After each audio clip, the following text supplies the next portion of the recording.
জানালেন। রাধারানী চিন্তা করছেন গোবিন্দ হঠাৎ বেশি স্পর্শ করলেন কেন? আমি কি আমায় কেশবকুঞ্জে যেতে বলছেন? বেশ, আজ আমি কেশবকুঞ্জেই যাবো।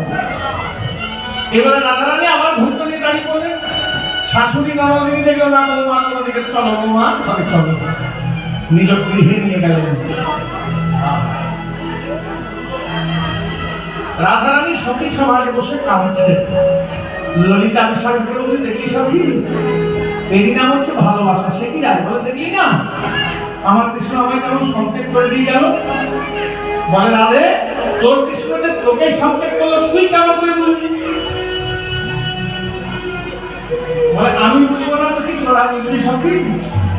যার সাথে যার যত ঘনিষ্ঠ সম্পর্ক, কথা বলে প্রকাশ করতে হয় না, ইশারাতেই হয়ে যায়। বাইরে থেকে কীর্তন শুনতে এসছেন দুজন, একজন সামনে বসে আছে, একজন পেছনে আছে, দাঁড়িয়ে আছে। এবার যখন আসেন তখন কমিটমেন্ট করে এসছেন যে সোমবাবু 10টা পর্যন্ত থাকবো, তারপর বাড়ি আসতে হবে। 10টা বেজে গেছে। যিনি সামনে বসে আছেন তিনি কীর্তনে মনে গিয়েছেন, আর পেছনের জন্য বাড়ি যাওয়ার তারা। যদি কোন রকমের ভদ্র সমাজে বসে আছেন, গলা হাঁকিয়ে ডাকতে পারছেন না, যদি একবার চোখাচোখি হয়ে যায় তখন কি হয়?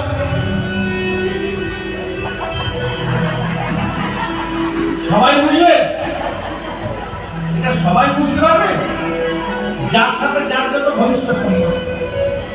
রাধে, তো কৃষ্ণ আজকে কি বললো সংক্ষেপ করে? না, প্রেমময়ী গরবিনী রাধে, আজ আমি তোমার সেবা কুঞ্জে কেশবকুঞ্জে যাবো, তুমি যত্ন করে কুঞ্জ সাজিয়ে রেখো। ললিতা বিশাখা কান আজকে রাধারানীর কথা শুনে বলছে, সে কি? হ্যাঁ। বলে, ললিতা, বলে, বিশাখা, আমার কৃষ্ণ তো কোনোদিন চেয়ে সেবা গ্রহণ করে না। আর যখন নিজের মুখে বলেছে, চল চল সখী, আর বিলম্ব করিস না, শীঘ্রই কুঞ্জ সাজাই গিয়ে গোবিন্দ যদি সেবা না নেয়, গোবিন্দের সেবা দেবে জগমাঝে এমন সাতটি কাজ। কি দিয়ে কৃষ্ণের সেবা দেওয়া যায়? আপনারা যে কৃষ্ণের সেবা দেবেন, আমি যদি বললাম একটু নাম করুন, সেবা হয়ে যাবে। কেউ নাম করে সেবা করে, কেউ নামের জায়গাটা তৈরি করে সেবা করে, কেউ চন্দন তুলসী দিয়ে সেবা করে, কেউ মন্দির মার্জনা করে সেবা, কেউ বড় বড় মন্ত্র পাঠ করে সেবা করে। আমরা কীর্তন করে সেবা করি গোবিন্দের। কীর্তন মানেই সেবা। কি দিয়ে গোবিন্দের সেবা দেওয়া যায়? জ্ঞান কর্মযোগে কৃষ্ণ নহে বশ, ধন ঐশ্বর্যতে কৃষ্ণ নহে বশ, কৃষ্ণ বশ শুধু প্রেম ভক্তি রস। আপনার যা স্বামী তাই দিয়ে সেবা করুন, কিন্তু তার সঙ্গে যেন প্রেম ভক্তি এবং ভালোবাসা থাকে, তবে গোবিন্দের সেবা হয়ে যাবে। জয় রাধে। আর গোবিন্দ যদি সেবা না নেয়, গোবিন্দের সেবা দেবে এমন শান্তি কার আছে? রাধারানী লোকে সহ। তবে বলি সহ, একদিন দুর্যোধন গোবিন্দকে নেমন্তন্ন করলেন, প্রভু কৃপা করে যদি আজকে আমার বাড়িতে সেবা করেন।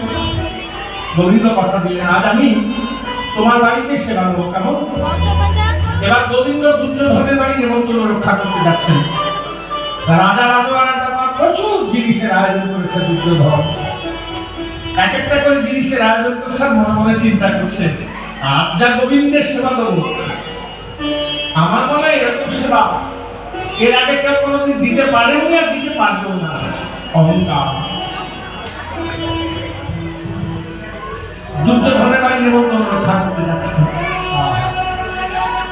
একবার করে যেতে যেতে যেই না দুর্যোধনের দুয়ারে চৌকাঠে পা রেখেছেন, অমনি গোবিন্দ আমার অন্তর্যামী। বুঝতে পেরেছেন দুর্যোধনের অহংকার হয়েছে। বলে, দুর্যোধন, তুমি না আমায় নেমন্তন্ন করলে, আজকে আমার সেবা করার মতো শক্তি নাই, আমি অন্যদিন এসে তোমার বাড়িতে সেবা নিয়ে যাব। এত এত আয়োজন সব করে রইল। নিরাশে গোবিন্দ ফিরে আসছেন। পথে গরিব বিদুরানীর বাড়ি পড়ে। বিদুরানী অতি গরিব, কেবলমাত্র একটা জীর্ণ বসন ছেঁড়া বসন, যেটা দেশে কোন রকমের লজ্জা নিবারণ করে। বিদুরানী তখন নিজে আড়ালে দাঁড়িয়ে বসনটা রোদে সুতোৎসার মনে মনে চিন্তা করছে, আর প্রভু আমার দরজা দিয়ে দুর্যোধনের বাড়ি যাবে, আমি গরিব, আমার বাড়ি কি প্রভু আসবেন? আমার ভাগ্যে কি কখনো কৃষ্ণ সেবা হবে? ভিখারিনী তো একটা মাত্র বসন, স্নান করে নিজে আড়ালে দাঁড়িয়ে বসনটা রোদে শুকোচ্ছে, আর দুটি নয়নের জলে মুখ মুখ যেন ভেসে যায়। আর মনে মনে গোবিন্দকে স্বাগত জানাচ্ছেন, স্বাগতম কৃষ্ণ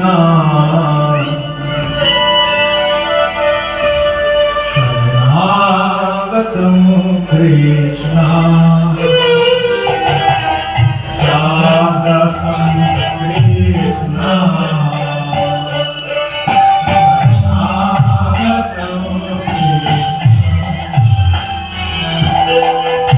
স্বাগতম কৃষ্ণ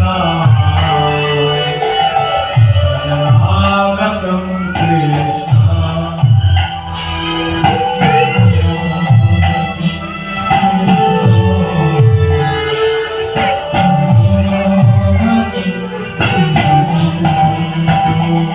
मन को